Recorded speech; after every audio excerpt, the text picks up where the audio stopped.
Dios le bendiga, mis amados y queridos hermanos. En esta mañana de este domingo queremos darle gracias a Dios porque nos brinda la oportunidad, a pesar de nuestro estado de salud, que no es el mejor. Quizá ustedes me dirían, el pastor es un poquito terco, ¿verdad? Pues no debería estar predicando en esta mañana. Pero más que todo, nuestra responsabilidad también es el deseo del corazón de cada líder. Cada pastor sabe que, a pesar de que tiene una responsabilidad con el pueblo de Dios, y el privilegio más grande que puede tener el ser humano es que pueda predicar la palabra de Dios a tiempo y fuera de tiempo, como dice el libro de 2 Timoteo, el capítulo 4. Y si tenemos tiempo, ¿verdad?, para chelchar en medio de esta situación y para nosotros hablar y reírnos y compartir con los hermanos, pues también deberíamos tener el tiempo de predicar la palabra de Dios. Así es que quizá no voy a durar tanto tiempo, pero sí quiero traerle algo que Dios ha puesto en nuestro corazón en el día de hoy. Así es que quiero que ustedes tomen su tiempo y abran su Biblia al libro de los Hechos, el capítulo 9, y vamos a leer el versículo 5, el versículo 1 hasta el 5, y luego vamos a trasladarnos a 31 en adelante, para leer tres grandes historias que están allí, de la cual quiero compartirle algo que el Señor me ha dado en esta mañana. Así que leemos la palabra de Dios, vamos a aprovechar el tiempo. Dice la palabra de Dios de esta manera. Saulo, respirando aún amenaza y muerte contra los discípulos del Señor, vino al sumo sacerdote y le pidió carta para la sinagoga de Damasco, a fin de que si hallase algunos hombres o mujeres de este camino, los trajese preso a Jerusalén. Mas siendo por el camino, aconteció que al llegar cerca de Damasco, repentinamente le apareció un resplandor de luz del cielo, y cayendo a tierra oyó una voz que le decía: Saulo, Saulo, ¿por qué me persigues? Él dijo: ¿Quién eres, Señor? Y el Señor dijo: Yo soy Jesús, a quien tú persigues. Dura cosa te he dado, cose contra el aguijón. Versículo 31. Entonces la iglesia tenía paz por toda Judea, Galilea y Samaria, y eran edificadas, andando en el temor del Señor, y se acrecentaban fortalecidas por el Espíritu Santo. Aconteció que Pedro, visitando a todos, vino también a los santos que habitaban en Lida, y halló allí a uno que se llamaba Eneas, que hacía 8 años que estaba en cama, pues era paralítico. Y le dijo Pedro: Eneas, Jesucristo te sana, levántate y haz tu cama. Y enseguida se levantó, y le vieron todos los que habitaban en Lida y en Sarón, los cuales se convirtieron al Señor. Versículo 36. Había entonces en Jope una discípula llamada Tabita, que traducida quiere decir Dorcas. Esta abundaba en buenas obras, en limosna que hacía. Y aconteció que en aquellos días enfermó y murió. Después de lavada la pusieron en la sala.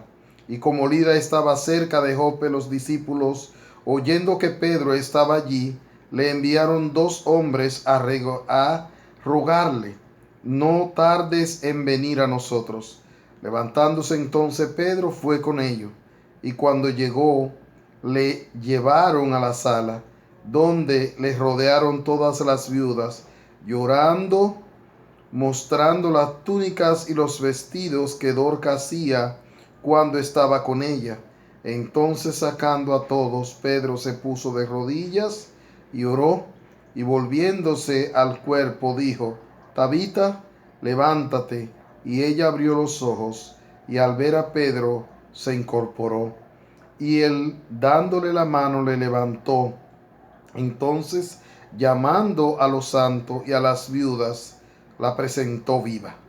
Esto fue notorio en todo Jope, y muchos creyeron en el Señor.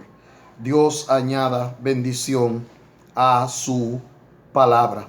Oremos. Padre, gracias por este tiempo, gracias por esta bendición.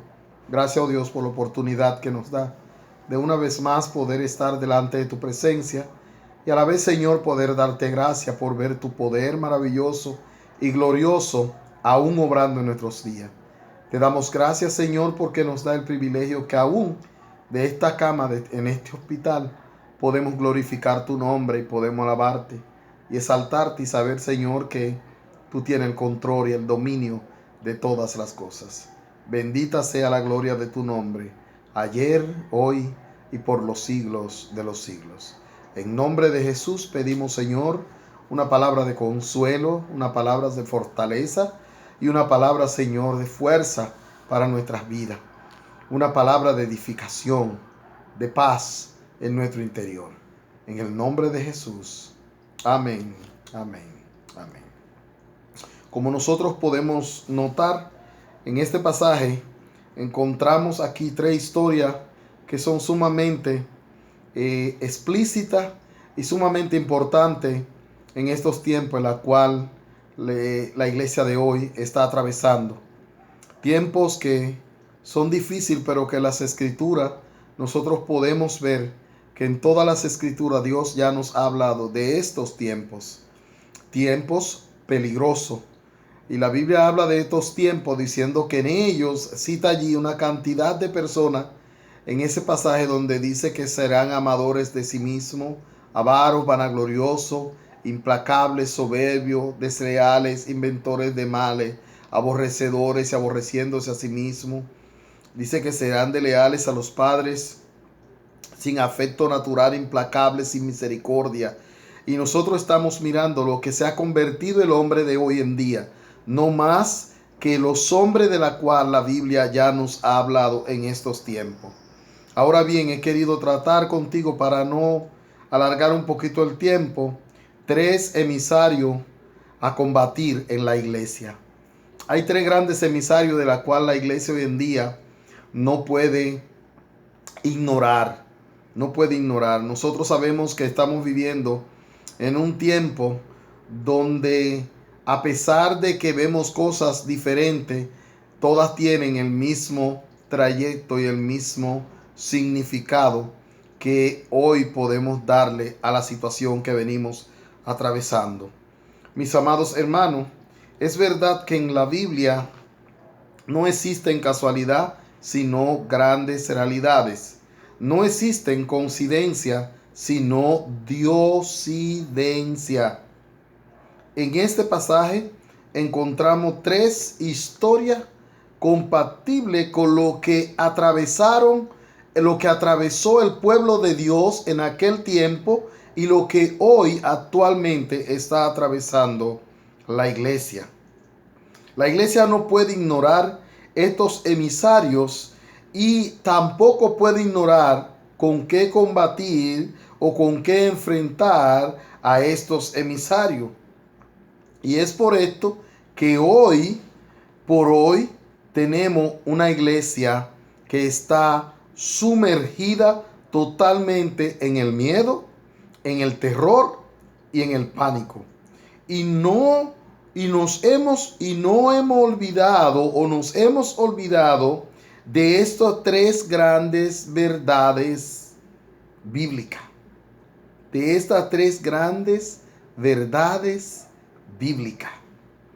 Porque ha quitado nuestro enfoque o nuestra atención de ella. Un espíritu de persecución, un espíritu de enfermedad y un espíritu de muerte. Estos tres emisarios, nosotros los vemos desde el principio, hermano. Y los vemos en todas las escrituras cómo estos tres emisarios han avanzado dentro de la iglesia y han hecho un daño tremendo en la iglesia, y Satanás sabe las armas que utiliza. Y usted diría, pero ¿cómo va a ser que el pastor está hablando de espíritu cuando son otras personas que le gustan hablar de ese tema? Si nosotros vemos, el Señor dijo que le envió a Esaú un espíritu para que lo inquietara, un espíritu que lo turbó. Si nosotros vemos cuando Micaía dice que Dios puso en el corazón de los profetas de acá un espíritu de mentira. Hoy también nosotros estamos mirando que existen esos espíritus que hoy nosotros nos están afectando. Son espíritus. La muerte es un espíritu. Y dice la Biblia que un día será juzgada. Y son armas que Satanás utiliza y que Dios muchas veces permite con un propósito. Ahora bien, la iglesia no puede ignorar estos grandes emisarios que tienen la iglesia sumergida en el miedo, en el pánico y en el terror. Y nosotros vemos estas grandes tres historias. En la antigüedad nosotros veíamos que las guerras se hacían y las persecuciones se hacían de manera física. Se hacían de manera física. Hoy estamos tratando con persecuciones biológicas, persecuciones científicas que tiene la iglesia. Si nosotros podemos hablar de todo el daño de esta pandemia, el mayor daño no es el que está haciendo en el mundo, que la gente ha muerto. Porque en la guerra de los años de la guerra mundial, de la Segunda Guerra Mundial, se murieron 50 millones de personas y no cerraron el mundo, ni cerraron las iglesias, ni cerraron nada. En la gripe, eso fue la gripe española, pero usted puede hablar también de lo que fue la peste bubónica en los años de 19 en adelante, que se murieron más de 30 millones de personas y no se hizo el escándalo que hay. Y yo estoy aquí hoy hablándote que supuestamente tengo parte de la pandemia, pero quiero decirte que nuestra vida no está basada en si estamos bien de salud o si no estamos bien de salud, sino en si Cristo está en nuestras vidas para combatir cualquier mal que pueda llegar a nuestras vidas. No estamos exentos de Él. Y si Dios lo permite, si hoy yo estoy aquí, quizás es para mostrarte a ti que aún en tiempos como esto podemos adorar a Dios, podemos alabar a Dios y podemos predicar la palabra de Dios. Y que no debe ser la enfermedad una situación o una excusa para nosotros no predicar la palabra de Dios. Tres grandes emisarios de las cuales hoy en día tienen la iglesia de punta. Primero, el espíritu de persecución.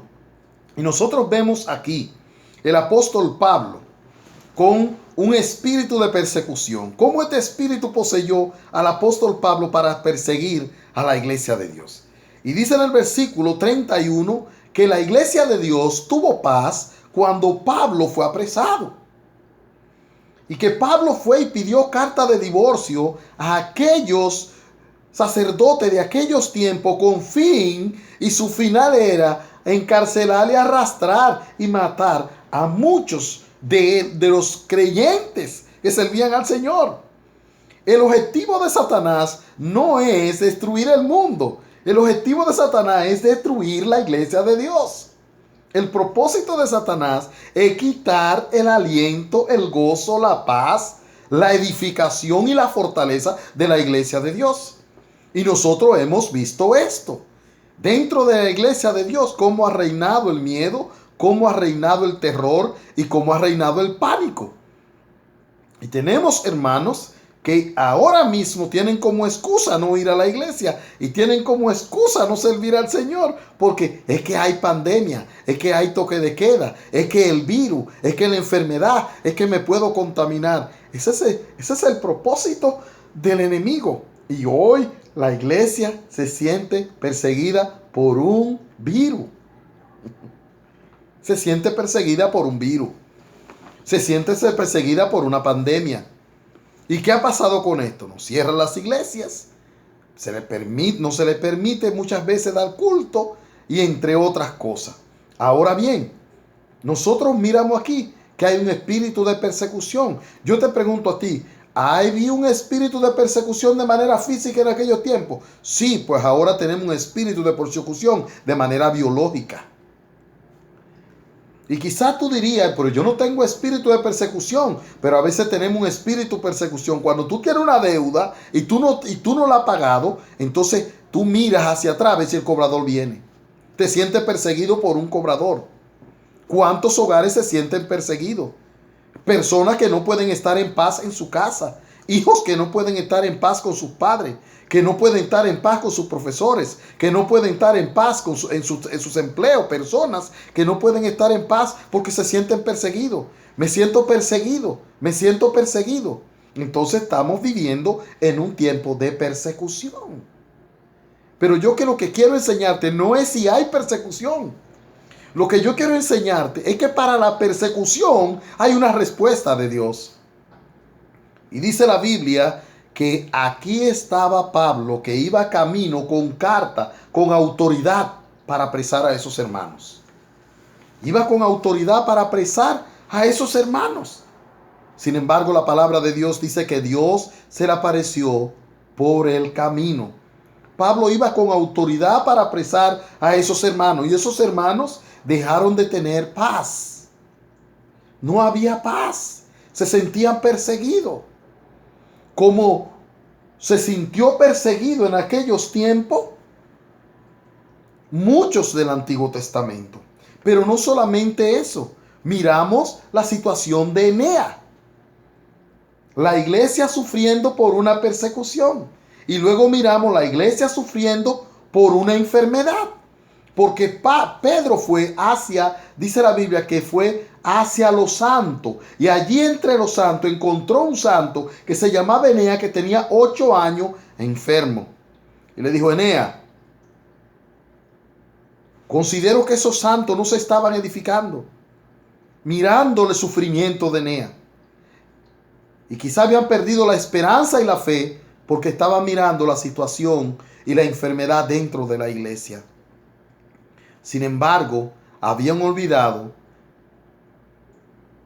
que el Señor estaba ahí. Pero más que eso, nosotros miramos entonces que Pedro lo mandan a buscar y Pedro va hacia una discípula. Seña que esta Tabita era una mujer que era discípula, que era creyente. Y la iglesia allí estaba sufriendo de una manera tremenda porque un líder dentro de la iglesia había muerto de manera repentina. Y ellos no podían creer que una persona tan buena como esa persona pudiera morir. Y estaba la iglesia intranquila porque había una persecución. Y encontramos una iglesia intranquila porque había una enfermedad que estaba azotando la iglesia. Y encontramos una iglesia intranquila porque en la iglesia había una muerte. Pero estos 3 emisarios que siempre han estado ahí para atacar a la iglesia, nos han hecho quitar nuestro enfoque.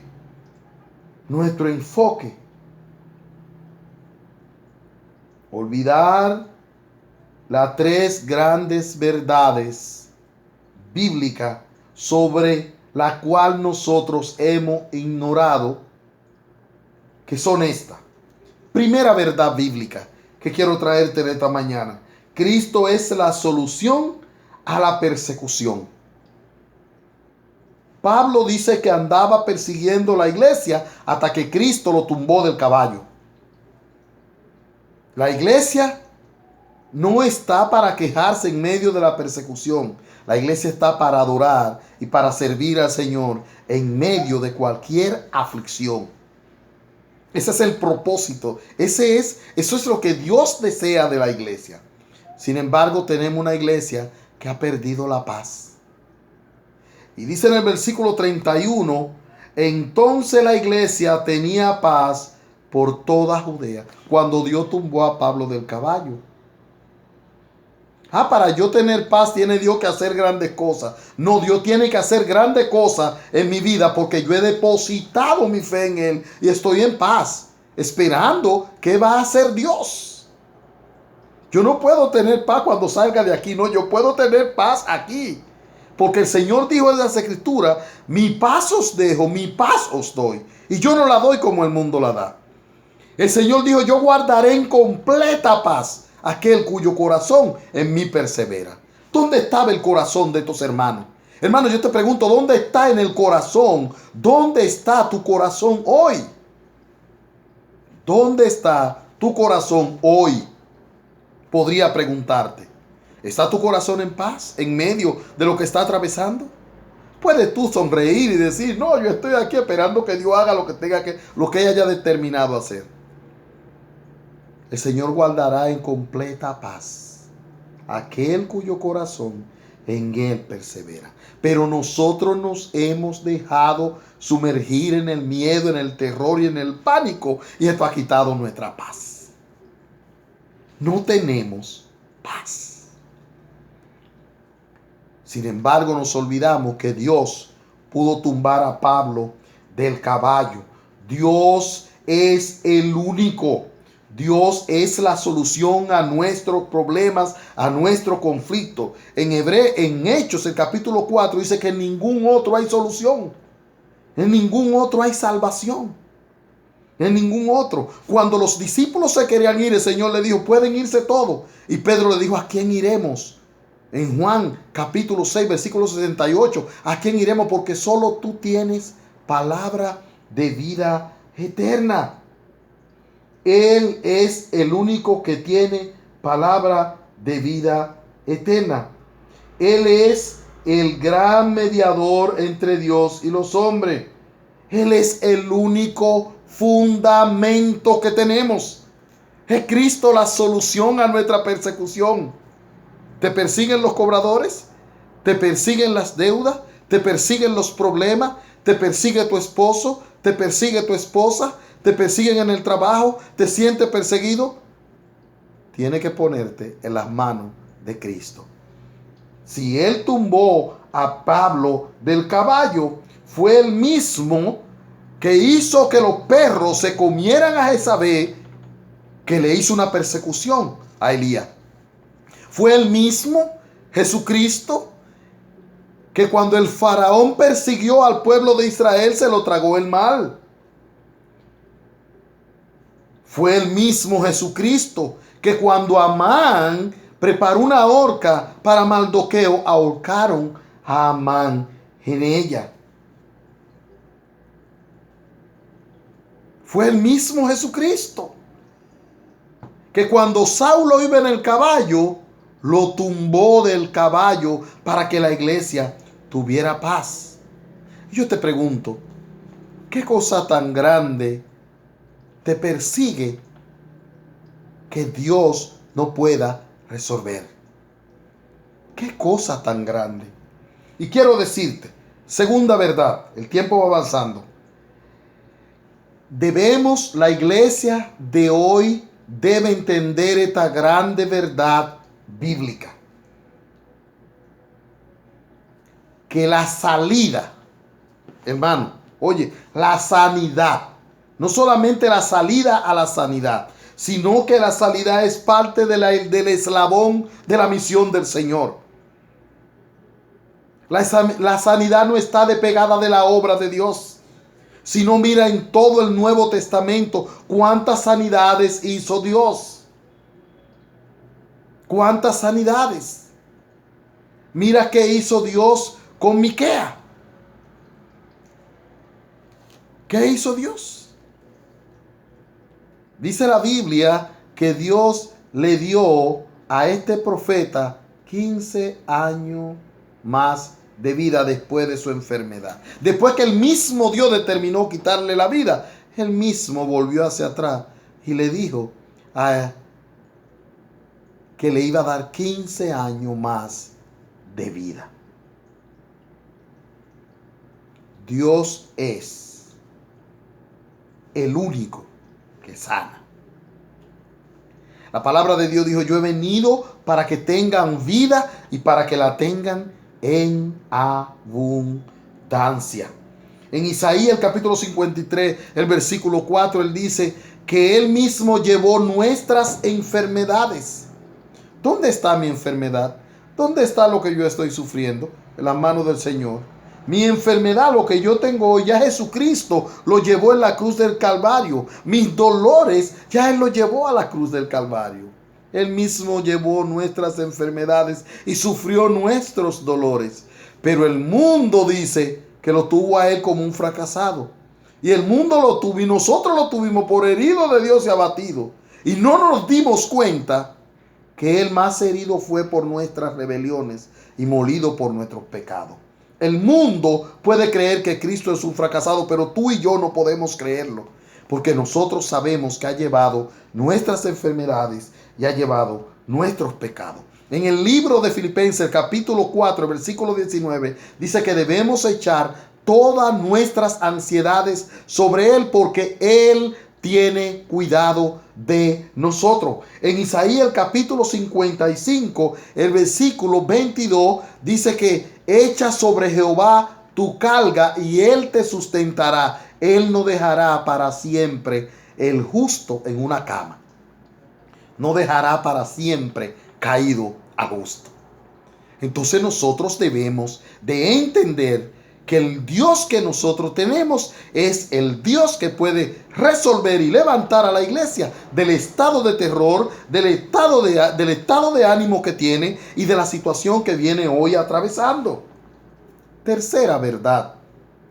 Si Dios pudo sanar a Eneas, si Dios pudo tumbar a Pablo del caballo, aquí nos dice, mira, yo puedo sanar, yo puedo quitar la persecución, pero yo también puedo volver a la vida. Cristo tiene un propósito. No importa la magnitud de la situación, Dios hizo allí para resucitar. Oye, Dios hizo allí algo maravilloso y tiene el poder para resucitar a las personas. No solamente como lo dijo a Marta, Marta, yo soy la resurrección y la vida, y el que cree en mí, aunque esté muerto, vivirá. Dios tiene el poder para resucitarte de la muerte, vivir después que te muera y para volverte a la vida estando de manera humana. No importa la situación, Dios usó a Elías para resucitar al hijo de la viuda. Eso en el Antiguo Testamento. Dios usó a Eliseo para resucitar el hijo de una mujer estéril a quien Dios le había dado ese hijo. Dios usó el mismo Cristo se puso como ejemplo personal de que Él tenía el poder para resucitar y resucitó a Lázaro con 4 días de muerto. Dios usó a Pablo para resucitar a Eutico y usó a Pedro para resucitar a Dorcas. Y yo te quiero preguntar a ti, hermano, ¿cuántos ejemplos más necesita la iglesia de hoy para entender que tenemos un Cristo de poder? En Hebreo el capítulo 13, el versículo 8 dice que Dios es el mismo hoy, ayer y por los siglos de los siglos. Dios es inmutable. ¿Y por qué él dice allí que Dios es el Dios inmutable? Porque allí habían unos hermanos, como dice el libro de Hebreo, de todos los testigos. Nosotros también teniendo alrededor toda nuestra nube de testigos. Y estos hermanos de los hebreos se estaban quejando. Y Pablo le dice allí que, dice la palabra, que miren la cantidad de testigos que tenemos en el capítulo 11 del libro de Hebreo, donde allí dicen que muchos de ellos murieron. Todos los héroes de la fe que están allí. Tenemos en derredor nuestra tan grande nube de testigos. Despojémonos del viejo hombre. Tener terror, tener pánico y tener miedo es una característica del viejo hombre Despojémonos del viejo hombre y vistámonos las armas de la fe. ¿Qué es lo que Dios espera? Hombres que estaban allí y se habían olvidado que Dios era el mismo. Y hoy la iglesia se ha olvidado que Dios restaura, que Dios sana, que Dios regenera, que Dios cambia, que Dios transforma, que Dios hace de lo que no se ve lo que hoy nosotros vemos. Dios es el mismo hoy, ayer y por los siglos de los siglos. Dios es el mismo que hundió los carros de Faraón. Dios es el mismo que tumbó a Pablo del caballo. Dios es el mismo que le puso la horca a Amán. Dios es el mismo que sanó a Ezequías. Dios es el mismo que sanó a Eneas. Dios es el mismo que resucitó a Lázaro. Dios es el mismo que resucitó al hijo de la viuda, que resucitó al hijo del estéril, que resucitó a Eutico, que resucitó a Dorcas. Y aun que nosotros estuviésemos muertos, Dios en su gracia y en su misericordia podría, si querría resucitarnos, nos resucitaría. En ese Dios debemos creer. Ese es el Dios que debe reinar en nuestros corazones. Ese es el Dios al cual debemos rendirle pleitesía. Ese es el Dios al cual debemos nosotros confiar. Y saber que el pánico de este mundo, ni pandemia, ni coronavirus, ni enfermedad, ni temores, ni nada podrá separarnos. Pablo dijo, nada podrá separarnos del amor de Dios que es en Cristo Jesús. Ojalá y que nuestros corazones entiendan que nosotros debemos día tras día rendir pleitesía a un Dios que es el mismo. Jesucristo es el mismo, ayer, hoy y por los siglos de los siglos. Aquellos tres emisarios que están ahí, hermano, y que día tras día nos atacan y que día tras día están ahí. Mira lo que dice Hebreo para terminar. Hebreo 13, el capítulo 20. Hebreo 13, 20 dice lo siguiente. Enseguida predicaba a Cristo. Hebreo 13, 20. El libro de Hebreo, el capítulo 13, el versículo 20. Déjame leerte esta porción de Hebreo capítulo 13, versículo 20. Dice lo siguiente. Dice, y el Dios de paz, que resucitó de los muertos a nuestro Señor Jesucristo, el gran pastor de las ovejas, por la sangre del pacto eterno, os haga apto en toda obra buena, para que hagáis su voluntad, haciendo Él en vosotros lo que es agradable delante de Él por Jesucristo, el cual sea la gloria por los siglos de los siglos. Amén. Y el Dios de paz